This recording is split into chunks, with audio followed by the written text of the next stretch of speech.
Hola, ¿qué tal? Bueno, como ya os dije, pues he caído, estoy con, con el maldito coronavirus, así que bueno, no voy a poder veros esta semana, por lo cual os grabo este vídeo para que tengáis un poquito para ir adelantando, para no dejar el tema atrás. La mayoría de los grupos de tercero de la ESO conmigo habéis visto ya toda la parte del transporte. Algunos os quedaba por ver alguna parte un poquito, sería el punto 3 del tema 7, ¿vale? Mirároslo, los que no lo hayáis visto, mirároslo por vuestra cuenta de momento, ya me preguntaréis dudas, es muy sencillo, ¿vale? Simplemente habla de el transporte por carretera, por ferrocarril, marítimo y aéreo, y habla un poco de cuáles son los principales vehículos, infraestructuras, ¿no? El avión, el barco y para qué se usa cada uno. Creo que es bastante sencillo, entonces mirároslo y si por lo que fuera tenéis dudas me vais preguntando, ¿vale? Intentaré hacer una clase de repaso de todo lo que hemos visto cuando vuelva, pero bueno, por ir adelantando un poco y porque esto suene y poder ir más que nada más deprisa, ¿vale? Entonces, bueno, vamos a ver el turismo, que en vuestro libro sería la página, o sea, bueno, el punto 4 y 5 de este tema 7 del sector terciario, y que, como ya dije la semana pasada, tendréis que haber hecho, pues si no lo habéis hecho, hacerlo esta semana, un esquema sobre esas dos páginas, ¿vale? Que no recuerdo ahora el número, perdona, no lo tengo delante, pero lo tenéis en Classroom, ¿vale? Entonces, bueno, vamos a centrarnos y vamos a ver el turismo conjuntamente, esos dos puntos. Si no lo visteis conmigo, hay una pregunta de desarrollo de aquí, que es concretamente el punto 5 de este tema, ¿vale? Entonces, vamos a centrarnos y vamos con ello.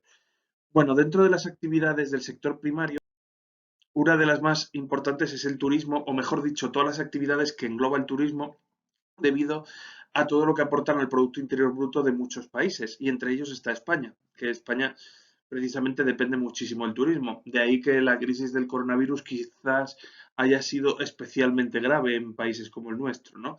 Por el cierre de las fronteras, de la actividad eh, eh, em, lo diré, hostelera, etcétera, ¿vale? Bueno, hay diferentes modalidades turísticas. Una es lo que llamamos el turismo de borde de agua, que como su nombre indica, pues es aquel que básicamente hacen las personas para ir a darse un chapuzón, digamos, ¿no? Es decir, a la playa, a veces a balnearios, a veces náutico, bueno, ese es menos común, requiere más, digamos, más ingresos, pero bueno, normalmente el de sol y playa hablamos, podría ser también ir a ríos, a lagos, pero sobre todo hablamos del turismo de playa, ¿vale? El turismo de sol y playa, que es el más practicado sin duda de todos los demás. La gente cuando está de vacaciones normalmente se las suele coger en verano o cuando hace buen tiempo, tiende normalmente a practicar este tipo de turismo, ¿no? Que se asocia mucho al ocio. También es muy practicado el turismo de montaña, que quizá es más corto en duración normalmente suele, bueno, depende, a veces cuando se trata de escalada profesional sí que suele abarcar más días, pero normalmente cuando se hace de forma familiar suele ser un poco menos duradero que, por ejemplo, alquilar un apartamento en la playa, pero bueno, ahí también hay familias que a veces alquilan una casa rural, aunque bueno, ahí, como veis, lo he distinguido del de montaña como turismo rural. En fin, hay diferentes formas, esas son las más comunes, ¿vale? El turismo de montaña incluiría actividades como, por ejemplo, el senderismo, el alpinismo o el esquí, y el turismo rural, pues básicamente eso, casas rurales, ir a pueblos por su llamativo y por su atractivo histórico, pintoresco, paisajístico, ¿vale? Y bueno, hay otras formas como el turismo cultural, es decir, pues visitar ciudades como pueda ser, por ejemplo, pues Toledo o Segovia, que en fin, que tienen una gran historia detrás y muchos monumentos, digamos, ¿vale?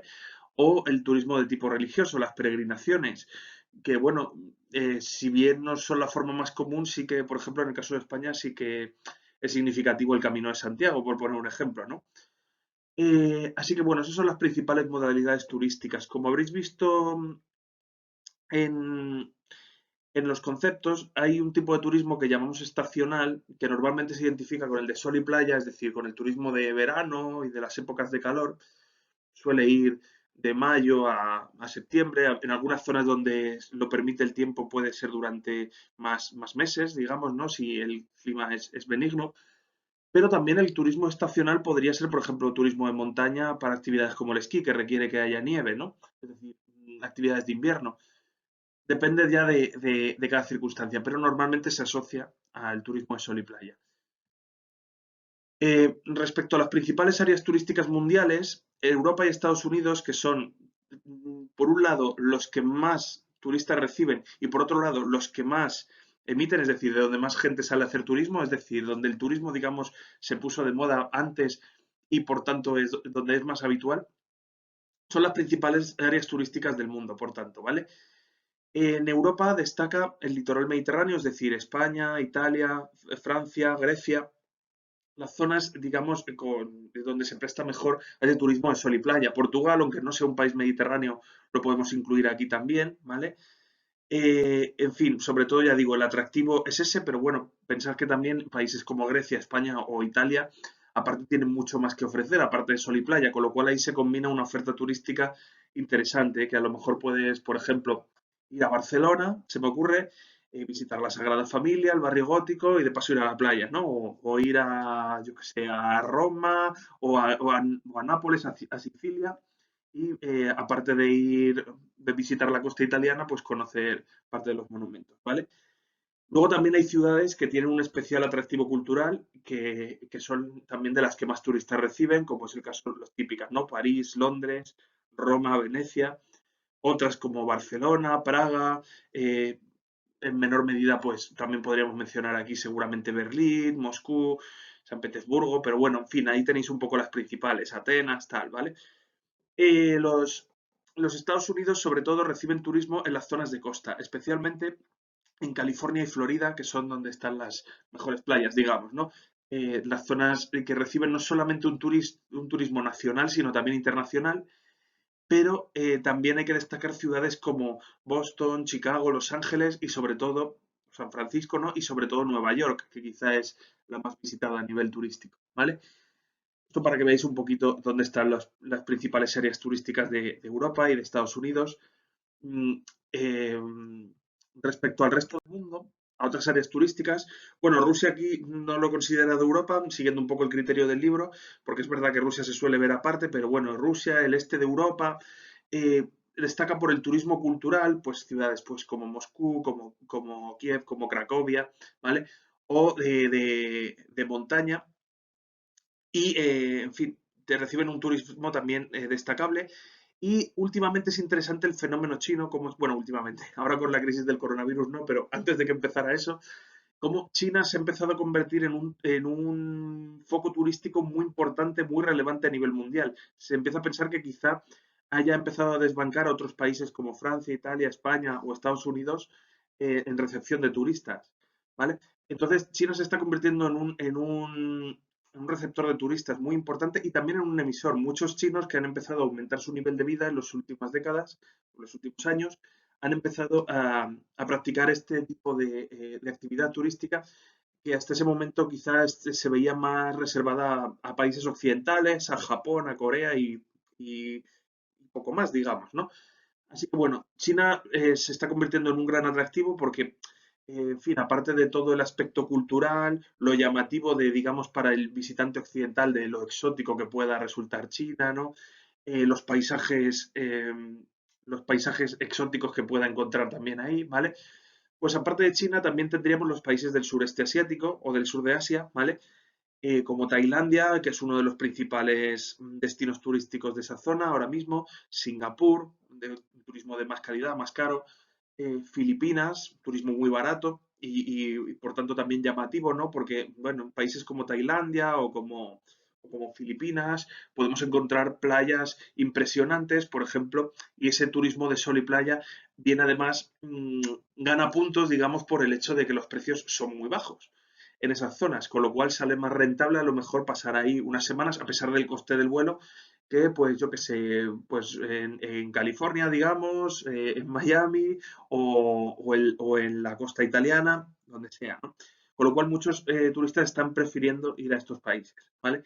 La India también lleva tiempo siendo un turismo destacado, un foco turístico destacado, aparte de por su riqueza paisajística y cultural, pues, en fin, pues por eso, por lo llamativo de lo exótico, ¿no?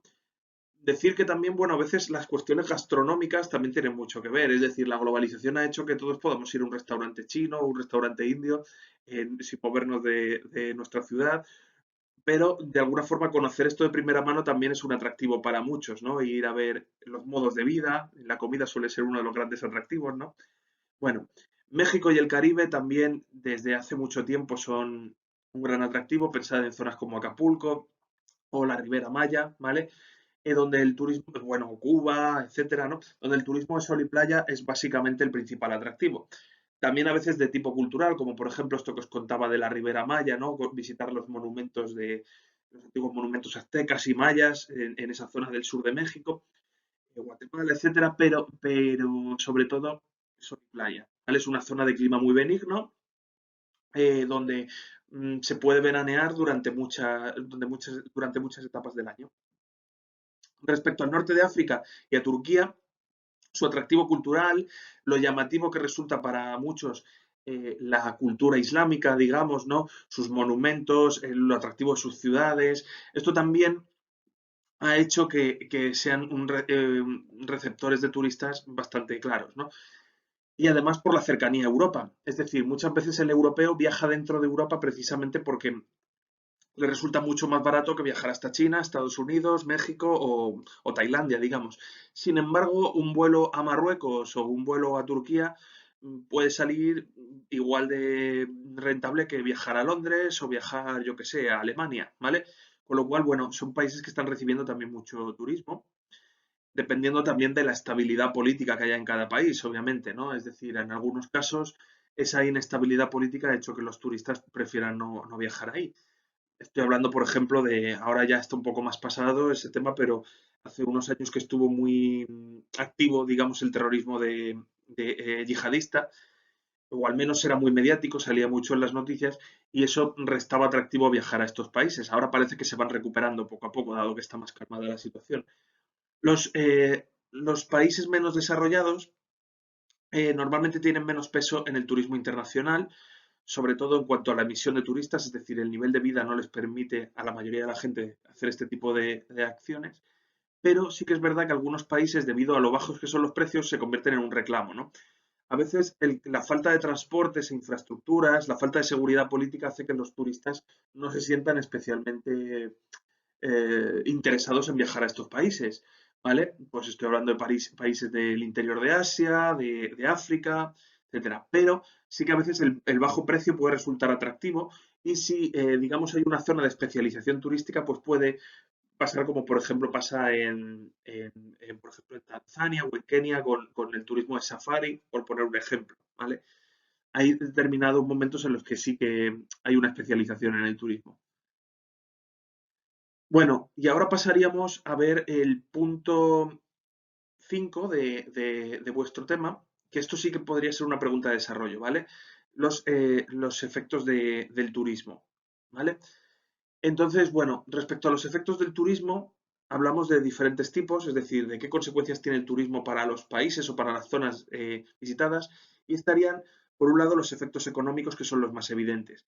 El turismo, como es obvio, estimula a toda una serie de servicios y de actividades de actividades económicas y por tanto suele ser sinónimo de enriquecimiento de los países, ¿vale?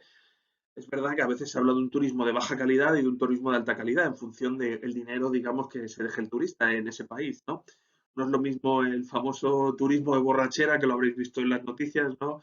De gente que viene a lo mejor, pues se me ocurre a Benidorm o a algunos sitios de Mallorca, pues eso, a beber porque es más barato y a estar de fiesta y tampoco aporta demasiado a la economía de ese país, ¿no? Es mucho mejor pues el turismo familiar, con familias de cierto poder adquisitivo, que en fin, que deja mucho más dinero en el Producto Interior Bruto. El turismo estimula otras actividades económicas, como por ejemplo la construcción de hoteles, de apartamentos, de segundas residencias, para la gente que a lo mejor, pues, pensad que no todo el turismo es extranjero. Puede ser que yo sea un ejemplo muy típico, alguien que vive en Madrid y que tiene su casa en Alicante, digamos, o en Málaga, tiene un apartamento en esa zona, ¿vale? Pues al tener esas dos viviendas, digamos que ese turismo regular que hace, que en principio irá todos los años, se entiende, ¿no? También me ha fomentado la construcción. El comercio, por supuesto, cuando tú estás fuera de casa, pues en fin, necesitas gastar más, porque en fin, a lo mejor ni siquiera tienes cocina, ¿no? Donde estás alojado, con lo cual vas a comer fuera, vas a motivar también la hostelería y vas a comprar más cosas que necesitas, a lo mejor, ¿no? En fin, souvenirs, recuerdos, todo tipo de cosas, ¿vale? Así que el turismo suele estar asociado con la creación de empleo. En hostelería es muy evidente, ¿no? La oferta de los bares y de los restaurantes aumenta con la llegada de turistas, por eso suele pasar que los bares y restaurantes de zonas como, por ejemplo, en España el Mediterráneo, contratan a más gente en verano, ¿no? Para atender esa oferta turística. No sé si habréis viajado alguna vez, pues yo qué sé, en verano a las playas del Mediterráneo, ¿no? De Andalucía o de la Comunidad Valenciana o, o de Baleares, y habréis visto cómo, en fin, está lleno de turistas normalmente, ¿no? Mientras que si fuerais en invierno veríais que está mucho más tranquilo, ¿no? Os lo dice uno que vivía en Alicante, ¿no? Y que sabe la diferencia entre el verano y el invierno en este tipo de zonas turísticas. Bueno, el sector hotelero, por supuesto, también se ve favorecido, contrata a más gente, ¿no? Para atender, pues eso, la demanda de habitaciones, las actividades de ocio y culturales, pues por ejemplo, museos, free tours, es decir, recorridos por las ciudades, ¿vale? Enseñándoles visitas guiadas, quiero decir, ¿vale? El transporte también, ¿vale? Vuelos, autobuses, taxis para desplazar, por ejemplo, a los turistas del aeropuerto a su destino. En fin, en definitiva, que muchos sectores se ven beneficiados, ¿vale? La gente gasta más cuando está de turismo, es obvio, ¿no? Y de hecho, no es casual que muchas empresas paguen pagas extras a sus empleados antes del verano, ¿no? La paga extra que a lo mejor es coger un poquito de cada mes y en vez de dártelo cada mes una cantidad fija, pues te doy una cantidad un poquito menor de lo que te tocaría cobrar para luego darte la extra en verano para que tengas más dinero para gastar en ese momento en el que te vas a ir de vacaciones, ¿no? Las empresas además han visto que el efecto de las vacaciones es bueno en el trabajador, porque normalmente se vuelve más motivado, se vuelve con más ganas que, en fin, que si estás trabajando muerto de asco totalmente sin poder coger vacaciones en ningún momento, ¿no? Y entonces, bueno, en esos periodos, pues la gente aprovecha para hacer visitas culturales a otros sitios o ir a la playa, etcétera, ¿no? Y además, pues las actividades económicas que se benefician de eso también ganan, con lo cual ganan todos, digamos, ¿no? Bueno, pero no hay que decir de todas formas que el empleo que crea el turismo suele ser normalmente precario, porque depende de la estacionalidad. Es decir, en verano, en Semana Santa, etcétera, se van a crear puestos de trabajo, pero que luego muchos de ellos van a desaparecer. Esto no siempre es así, porque hay zonas que reciben turistas durante todo el año, ¿no? Cuando son, por ejemplo, más por motivos pues de interés artístico o patrimonial, ¿no? Por ejemplo, Granada, ¿no? Bueno, sí que es verdad que Granada es una ciudad universitaria y que en verano está un poco vacía, pero sí que recibe turistas todo el año para visitar, por ejemplo, la Alhambra, ¿vale? Por poner un ejemplo, ¿no? Es una ciudad sin mar, con lo cual no se ve tan afectada por la estacionalidad. De hecho, casi os diría que en verano es cuando menos gente va a Granada, porque hace muchísimo calor, no hay playa y en fin. Y en invierno va más gente a lo mejor para ir a esquiar a Sierra Nevada, por poner un ejemplo, ¿no? Pero bueno, en fin, ciudades como Toledo, como se está diciendo, que sí que Salamanca, que tienen ese atractivo, sí que lo mantienen durante todo el año, pero por ejemplo, ciudades como las de Mallorca, o sea, sí, las de Mallorca, las de Ibiza, las de la Comunidad Valenciana, Salou, etcétera, sí que pierden mucho. Es decir, cuando acaba la temporada turística, mucha gente pierde su trabajo porque era estacional, solamente era para el verano, ¿no? Con lo cual, no suele ser demasiado elevado el nivel el poder adquisitivo de la gente que tiene este tipo de trabajos, ¿no? Otras consecuencias negativas también, como dice ahí, pues puede ser la subida de los precios, es decir, al haber más demanda, al venir más gente, pues las zonas se enriquecen y aumentan los precios de esas ciudades o esos barrios y la gente que vive ahí a lo mejor no ha visto aumentar sus salarios, pero como los turistas demandan mucho, pues eso hace que el precio de la vida ahí suba y sobre todo el precio del suelo, ¿vale? Es decir, comprar una casa ahí que tiene ese atractivo turístico, se me ocurre, por ejemplo, el barrio gótico en Barcelona o cerca de la Sagrada Familia, pues resulta muy caro porque hay mucha gente que quiere estar ahí pasando las vacaciones, pero la gente que vivía ahí ahora se encuentra con que les es más caro mantener su casa, les han subido el alquiler, con lo cual puede tener ese problema el turismo, ¿vale? La subida de precios y la especulación inmobiliaria, que es eso mismo, que como han ido subiendo el valor del suelo, pues mucha gente compra con la idea de vender más caro y por tanto cada vez es más difícil vivir en esos barrios, porque están más volcados al turista que al que vive ahí, digamos, ¿no? Esto repasadlo y si no lo entendéis bien ya os lo explicaré en clase con más detalle, ¿vale?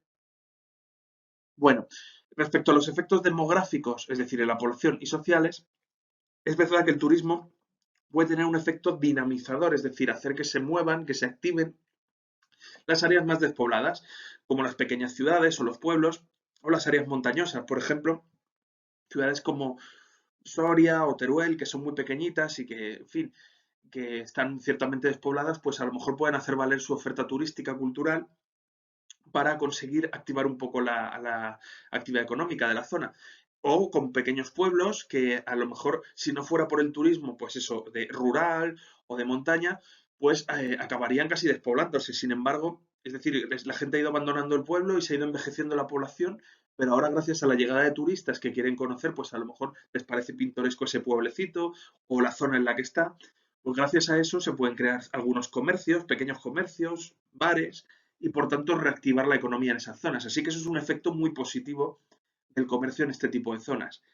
Y además suele modernizar las formas de vida tradicionales, hace que estén en contacto gentes con culturas diferentes y que por tanto, en fin, haya esos intercambios culturales, digamos, ¿no? Se fomente el multiculturalismo, es decir, ya no se haga extraño ver a alguien extranjero, sino que sea algo habitual.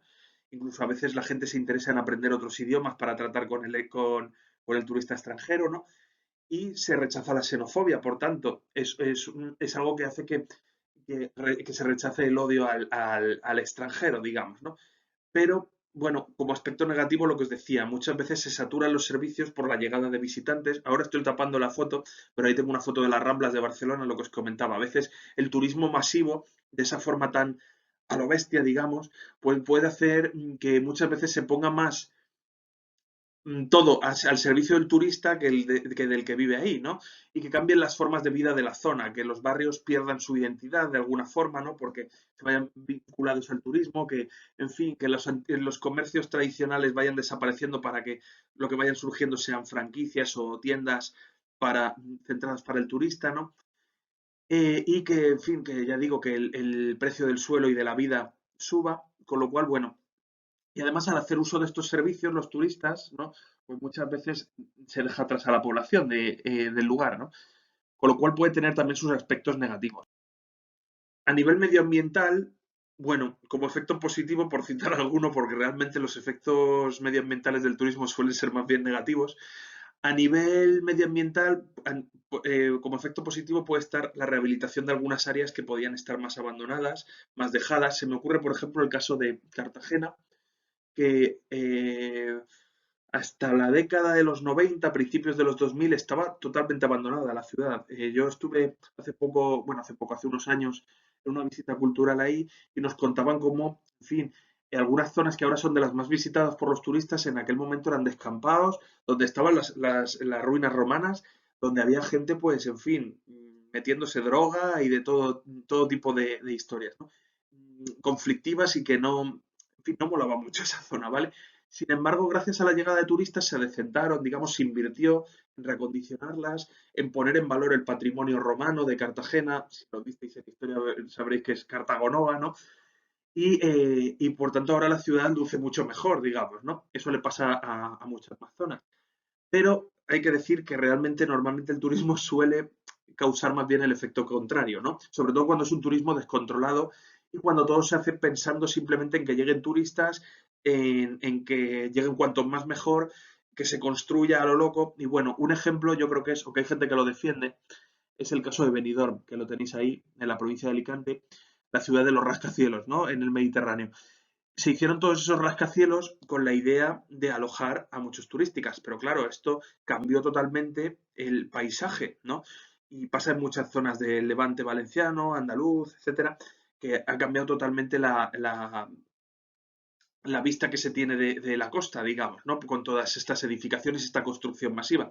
Hay gente que lo defiende, este modelo, pero bueno, yo creo que es bastante agresivo para el medio ambiente. Y luego, además, supone una alteración muy grande, pues eso, también de los espacios de costa, como estamos viendo, pero también en la montaña muchas veces, ¿no? La creación de urbanizaciones. Ahora precisamente vi hace poco en las noticias, la semana pasada, que estaban diciendo que en una zona en Soria, que era en la que se había inspirado Machado para crear algunos de sus poemas, estaban planificando crear un complejo de urbanizaciones que lo iba a arruinar completamente, ese paisaje que era único en torno al río Duero, ¿no? O sea que muchas veces, bueno, Soria no es que sea el mayor foco turístico del mundo, pero es un ejemplo de cómo se puede alterar el paisaje debido a esto, ¿no? Bueno, la afluencia masiva de turistas produce además esos problemas de sobreexplotación del agua, claro, más gente utilizando los recursos, obviamente, y otros recursos, ¿no? La electricidad, el consumo de gases, ¿no? O sea, de gasolina, etcétera, ¿no? Con el uso de los transportes y además genera residuos, sobre todo en algunas zonas donde el turismo es de baja calidad, como lo que os decía, ¿no? Ese turismo de borrachera que muchas veces, como veis ahí en la imagen que estoy tapando, deja las playas llenas de basura o, en fin, que quiero decir que el turismo tiene sus aspectos positivos, pero también puede tener sus aspectos negativos a nivel medioambiental también, ¿no? Y por tanto, las nuevas políticas turísticas, que de esto también me tendréis que hablar si hacéis esa pregunta, intentan fomentar el turismo más sostenible, evitando ese turismo masivo y sus efectos negativos, intentando apostar por un turismo de más calidad, familiar, ¿vale? De mayor capacidad adquisitiva, más respetuoso con el medio ambiente, ¿vale? Que no simplemente sea que España, por ejemplo, en este caso, se vea como un país donde es barato para viajar para un alemán o un inglés que tiene un sueldo mayor y puede ir, pues eso, a la costa y vivir una semana o dos disfrutando al máximo, aprovechando pues eso que es todo mucho más barato, sino intentar crear un turismo de mayor calidad, más prestigio, haciendo valer quizá lo, digamos, lo cultural. Por ejemplo, ahí tenéis una imagen del Museo del Prado, ¿no? Haciendo valer los museos, los edificios históricos, la riqueza gastronómica, el folclore, cosas que no simplemente sea el sol y playa, digamos, ¿no? El turismo de ocio, es decir, voy a bañarme, a beber sangría y ya está, ¿no? Y hacer lo que me dé la gana, porque tampoco me ponen muchas limitaciones, ¿no? Por poneros un ejemplo. Así que bueno, algunos países como precisamente España, que ya digo que es uno de los países más turísticos del mundo, uno de los principales destinos del mundo, porque se combina esa oferta cultural con el turismo de sol y playa y con unos precios algo más baratos que en el resto de Europa, ¿vale? Pues algunos países intentan impulsar un turismo de calidad para evitar esa dependencia de la estacionalidad, es decir, que sea más estable a lo largo del año y reduciendo ese impacto social y medioambiental, ¿vale? Ya cuando hagáis la parte del turismo de España, pues os daréis cuenta de que es una actividad importantísima, que es la que más aporta al Producto Interior Bruto y que de ahí que la crisis del coronavirus haya sido fatal para el PIB español, ¿no? Porque obviamente ha supuesto el cierre del sector hotelero, del sector hostelero, es decir, restaurantes, etcétera. A las agencias de viajes, por supuesto, se han ido a pique, muchas de ellas. Los transportes, o sea, los vuelos, etcétera, también obviamente se han visto afectados. El comercio, ¿vale? Toda una serie de actividades se han visto afectadas por la falta de turistas. No solamente de turistas extranjeros, sino también por la movilidad interior. Que si recordáis, este verano quizá no sé si fue muy acertado, pero se intentó salvar el turismo, al menos con turismo de interior, ¿no? Fomentar, visitar las ciudades españolas, ¿no? Digo que no sé si fue muy acertado porque a lo mejor no era lo más conveniente que hubiera tanta movilidad, ¿no? Teniendo en cuenta el virus. Pero bueno, tampoco soy un experto y no me meto en ese tema. Entonces, a veces cabe pensar si este modelo que tenemos tan centrado hacia el turismo, que empezó en los años 60, quizá debería empezar a reformarse un poco y empezar a darle más prioridad a otras actividades que no son tan dependientes del exterior, de la llegada de turistas, como podría ser, por ejemplo, la inversión en ciencia, en investigación, en desarrollo de industrias clave, ¿vale? Como estuvimos viendo, en intentar sacar adelante patentes, que en fin, que nos convierta en definitiva en países al estilo de lo que pueda ser ahora mismo, como estaréis viendo en las noticias, los países que están produciendo los medicamentos para el coronavirus, ¿no? Reino Unido, Estados Unidos, Alemania.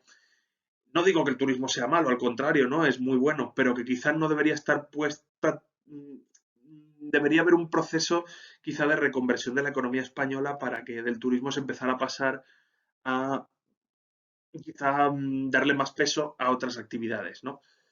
Pienso yo. Pero bueno, también es verdad que es un proceso muy complejo que no se hace de la noche a la mañana, pero bueno, habría que empezar a ir haciendo esa reconversión, ¿no?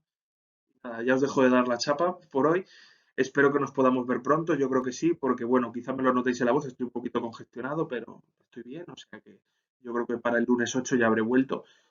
y nada, cuidaos mucho que ya veis que es muy fácil caer. Un saludo.